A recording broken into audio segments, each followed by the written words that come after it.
اگر ابھی تک آپ نے اس چینل کو سبسکرائب نہیں کیا تو چینل کو سبسکرائب کریں اور بیل آئیکن پر کلک کریں تاکہ نئے آنے والی ویڈیوز آپ تک پہنچتی رہیں۔ ایک بزرگ فرماتے ہیں کہ میں حج کرنے گیا تو وہاں ایک آدمی کو دیکھا جو ہر جگہ کثرت سے درود پاک پڑھتا ہے۔ حرم شریف میں دیکھا تو درود پاک پڑھ رہا ہے، طواف کرتے دیکھا تو درود پاک پڑھتا ہے، مینا میں دیکھا، عرفات میں دیکھا تو درود پاک، قدم اٹھاتا ہے تو درود پاک، قدم رکھتا ہے تو درود پاک۔ آخر میں نے سوال کیا، اے اللہ کے بندے، یہاں ہر مقام کی علیحدہ علیحدہ دعائیں ہیں، نوافل ہیں، مگر تو ہر جگہ پر درود پاک ہی پڑھتا ہے۔ یہ سن کر اس نے بتایا کہ میں اپنے باپ کے ساتھ حج کے ارادے سے خراسان سے چلا۔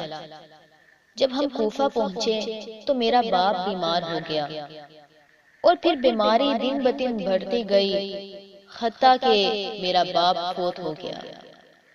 تو میں نے اس کا چہرہ کپڑے سے ڈھانپ دیا۔ تھوڑی دیر بعد جب میں نے باپ کے چہرے سے کپڑا اٹھایا تو دیکھا کہ میرے باپ کا چہرہ گدھے کا سا ہو گیا ہے۔ میں بہت گھبرایا اور پریشان ہوا اور مجھے تشویش لاحق ہوئی کہ میں کسی کو کیسے کہہ سکتا ہوں کہ تجہیز و تکفین میں میری مدد کرے۔ میں باپ کی میت کے پاس مغموم اور پریشان ہو کر اپنا سر زانوں میں ڈال کر بیٹھ گیا کہ اچانک اونگ آ گئی، میری آنکھ لگ گئی اور دیکھا کہ ایک بزرگ نہایت ہی حسین و جمیل پاکیزہ صورت میں تشریف لائے اور قریب آ کر میرے باپ کے چہرے سے کپڑا اٹھایا، ایک نظر دیکھا اور دوبارہ ڈھانپ دیا۔ پھر مجھے فرمایا کہ تو پریشان کیوں ہے؟ میں نے عرض کی کہ میں پریشان اور غمگین کیوں نہ ہوں کہ میرے باپ کا یہ حال ہے کہ اس کا چہرہ گدھے کا سا ہو گیا ہے۔ تو ان بزرگ نے فرمایا کہ تجھے بشارت ہو کہ اللہ تبارک و تعالی نے تیرے باپ پر فضل و کرم کر دیا ہے، اور کپڑا ہٹا کر مجھے دکھایا۔ میں نے دیکھا تو میرے باپ کا چہرہ بالکل ٹھیک ہو گیا ہے اور 14ویں کے چاند کی طرح چمک رہا ہے۔ جب وہ بزرگ جانے لگے تو میں نے ان کا دامن تھام لیا اور عرض کیا کہ آپ یہ تو بتاتے جائیں کہ آپ ہیں کون؟ آپ کا تشریف لانا ہمارے لیے باعث برکت اور رحمت ہوا۔ آپ نے میری بے کسی میں مجھ پر رحم فرمایا۔ یہ سن کر فرمایا کہ میں ہی شفیع مجرماں ہوں، میں ہی گناہ گاروں کا سہارا ہوں، میرا نام محمد مصطفیٰ صلی اللہ علیہ وآلہ وسلم ہے۔ یہ سنتے ہی میرا دل باغ باغ ہو گیا۔ پھر میں نے عرض کیا، یا رسول اللہ صلی اللہ علیہ وآلہ وسلم، خدا کے لیے یہ تو فرما دیجئے کہ میرے باپ کا چہرہ کیوں تبدیل ہو گیا تھا؟ میرے باپ سے ایسا کون سا گناہ سرزد ہو گیا تھا؟ تو فرمایا کہ تیرا باپ سود خور تھا، اور قانون قدرت ہے کہ سود خور کا چہرہ یا تو دنیا میں تبدیل ہوگا یا آخرت میں، اور تیرے باپ کا چہرہ دنیا میں ہی تبدیل ہو گیا تھا۔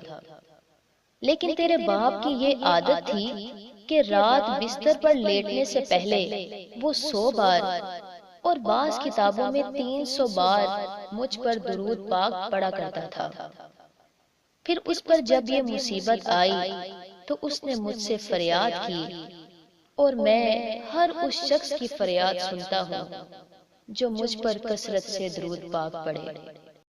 پھر میری آنکھ کھل گئی تو میں کیا دیکھتا ہوں کہ لوگ چاروں طرف سے جوک در جوک آ رہے ہیں۔ میں حیران تھا کہ ان کو کس نے خبر کر دی ہے۔ میں نے ان آنے والوں سے پوچھا کہ تمہیں کیسے پتا چلا؟ تو انہوں نے بتایا کہ ہم نے ایک ندا سنی ہے کہ جو چاہے اس کے گناہ بخش دیے جائیں، وہ فلاں جگہ فلاں شخص کی نماز جنازہ میں شریک ہو جائے۔ پھر نہایت ہی احتیاط سے تجہیز و تکفین کی گئی اور بڑی عزت اور شان کے ساتھ نماز جنازہ پڑھ کر دفن کر دیا گیا۔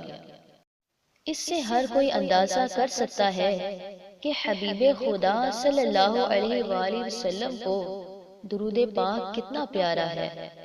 اور اللہ تبارک و تعالی اور اس کے محبوب صلی اللہ علیہ وآلہ وسلم کے نزدیک اس کی کتنی اہمیت ہے کہ وہ شخص جو سود خور تھا اور اس کا چہرہ گدھے کا سا ہو گیا تھا، لیکن وہ روز آقا کریم علیہ السلام پر درود پاک پڑھا کرتا تھا، اور اس درود پاک کی برکت سے اس کی مسخ شدہ صورت منور ہو گئی، گویا کہ 14ویں رات کا چاند ہو۔ اور نہ صرف صورت منور ہوئی بلکہ یہ بھی ندا دے دی گئی کہ جو چاہتا ہے اس کے گناہ بخش دیے جائیں تو وہ فلاں جگہ پر اس شخص کی نماز جنازہ میں شریک ہو جائے کہ مشکل جو سر پہ آ پڑی تیرے ہی نام سے ٹلی، مشکل جو سر پہ آ پڑی تیرے ہی نام سے ٹلی، مشکل کشا ہے تیرا نام، تجھ پر درود اور سلام۔